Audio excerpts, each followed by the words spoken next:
Жазушы, драматург, әдебиетші ғалым, қоғам қайраткері Мұхтар Омарханұлы Әуезов 1897 жылы Семей өңірінде дүниеге келіп, 1961 жылы Алматыда қайтыс болған.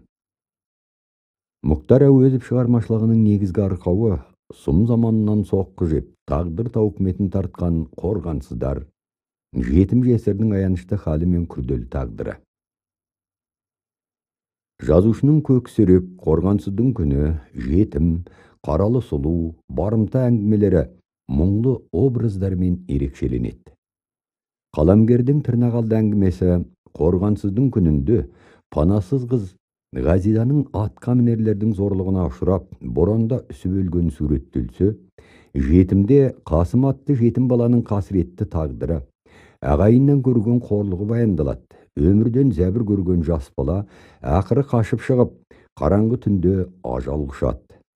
Барымта әңгімесінде жазықсыз соққыға жығылып, сұрау жоқ жандай азаматтың қор болуы баяндалса, қаралы сұлуда жастай жесір қалған қара көздің жан дүниесіндегі психологиялық арпалысын көрсетеді.